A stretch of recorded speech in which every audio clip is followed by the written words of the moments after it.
Assalamualaikum warahmatullahi wabarakatuh. Selamat datang di channel Ngaji Dasar. Kali ini channel ini akan membahas sebuah peristiwa yang viral, yaitu tentang Mas Heri Pras atau ketua atau pendiri perguruan pencaksilat Garuda Indonesia.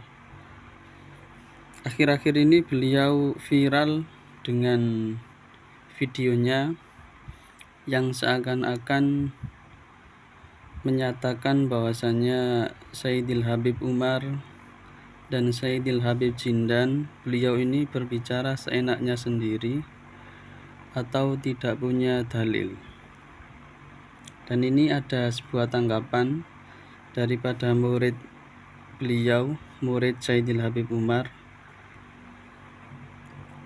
yaitu Lora Ismail ya, dari Madura. Ini beliau menjawab atau merespon daripada statement Mas Heri Pras yang mengatakan Sayyidil Habib Umar dan Sayyidil Habib Jindan mengatakan tidak ada dalil. Dan ternyata siapakah yang sebenarnya tidak punya dalil atau yang mengatakan seenaknya sendiri tidak ada dalil? Mari simak video berikut. Ini saya memiliki pembahasan yang sangat menggelikan yang datangnya dari Habib Jindan. Habib Jindan ini atau Pak Jindan ini memberikan statement atau ceramah yang mengutip perkataan dari Habib Umar Al-Hafidz, yang dimana ada suatu amalan yang hanya sekedar niat saja. Sekedar niat saja, apabila kita tidak sampai kepada niat itu, niat kita tidak kesampaian lah, maka Allah Subhanahu wa Ta'ala akan mengirimkan malaikat untuk mengajarkan kita atau mewujudkan keinginan kita itu di dalam kubur. Allahu Akbar. Berbicara tentang Allah, malaikat dan Rasulullah, kadang mereka ini memang tidak ada ukurannya, ceplas-ceplos saja begitu. Tentang niat disebutkan oleh Syekh Al-Habib Umar tentang niat menghafalkan Quran. Dulu beliau mewasiatkan kepada thalabatul ilm, niat hafalin Al-Quran. Walaupun nggak kesampaian menghafalkan Al-Quran, belum kesampaian, maka Allah Ta'ala utus malaikat di dalam kuburannya yang ngebantu dia menghafalkan Al-Quran. Jadi ada les private ngajarin dia Al-Quran hingga dibangkit hari kiamat udah hafal Al-Quran. Masuk di dalam barisannya Ahlul Quran, Ahlullah wa khasatuh. Jadi kita niatkan dari sekarang itu semuanya. Komentar di bawah Heri Pras gak perlu mengkoreksi habaib. Mereka itu ilmunya sudah tinggi. Kalau mereka ilmunya tinggi, ketika menyampaikan suatu fatwa, hendaknya didasari dengan dalil. Dari mana dalilnya? Kalau tidak ada dalil, jangan bicara. Agama Islam, agama dalil, bukan agama seenak jidat kita ngomong. Banyak orang Indonesia ini gampang dibodoh-bodohi. Karena apa? Saking lugunya. Orang Indonesia ini lugu-lugu. Oke, video ini saya tunjukkan untuk Mas Heri Pras, si paling dalil, yang tidak mudah dibodoh-bodohi dan tidak lugu tentunya, yang mengatakan bahwa pernyataan Habib Jindan yang beliau nukil dari Sayyidil Habib Umar itu tidak berdasar dan tidak memiliki dalil. Ini ada kitab Mas Heri Pras, Syarhus Sudur Bisyarhi Halil Mauta wal Kubur, kitab yang menjelaskan tentang keadaan-keadaan di alam kubur, yang ditulis oleh seorang ulama besar yang kredibilitasnya dalam ilmu fikih dan hadis khususnya tidak perlu diragukan lagi, itu beliau Al-Imam Al-Hafidz Jalaluddin Abdurrahman As-Suyuti, atau biasa kita kenal dengan Imam Suyuti. Mari kita baca isinya agar kita tahu sebenarnya siapa yang berbicara tanpa menggunakan dasar dan dalil. Oke, di sini halaman 191 Mohon maaf saya bacakan buat Mas Heri kalau mungkin belum bisa baca kitab tidak ada harokatnya. Di sini wa akhraja Ibnu Abi Dunya an Yazid Ar-Raqqasi qala balaghani anal mu'mina idza mata wa qad baqiya alaihi syai'un minal Qur'an lam yata'allamhu ba'atsallahu ilaihi malaikatan yahfazunahu ma baqiya alaihi minhu hatta yab'atsahu Allah min qabrih. Dikatakan ya dari Ibnu Abi Dunya, seorang pakar hadis yang sangat terkenal, banyak karangannya, banyak kitabnya, yang beliau lahir 201 Hijriah, wafat tahun 281 Hijriah. Jadi seorang ulama pakar hadis di abad kedua.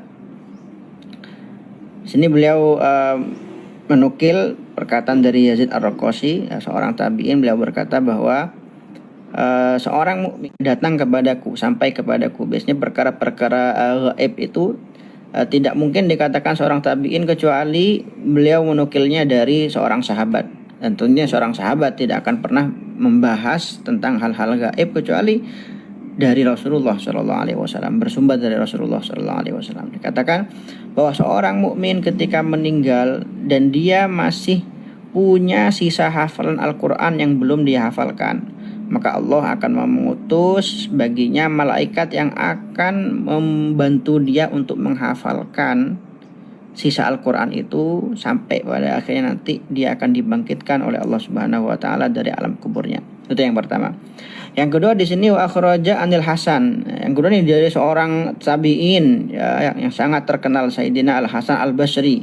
Bahkan dia mengatakan beliau seorang tabi'in yang paling utama.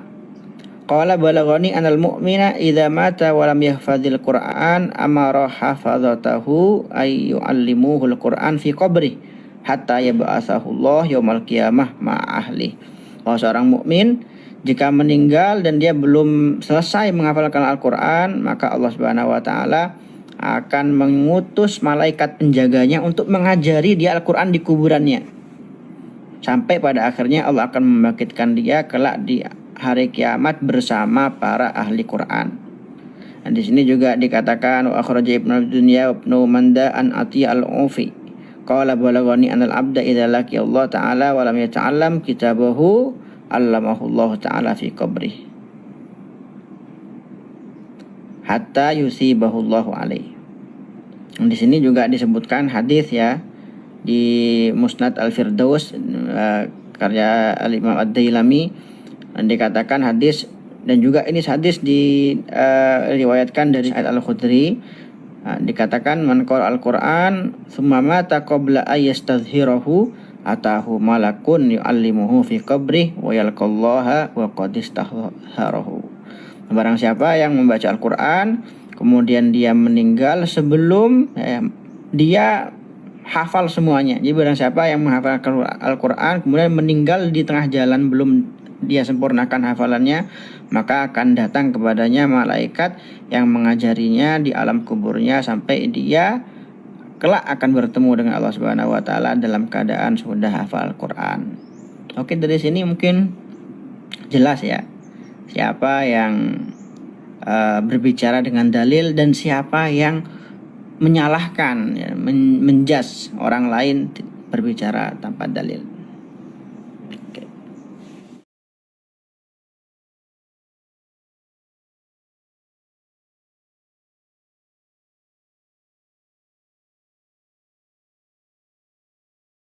لا تكره أحد يا إخواني.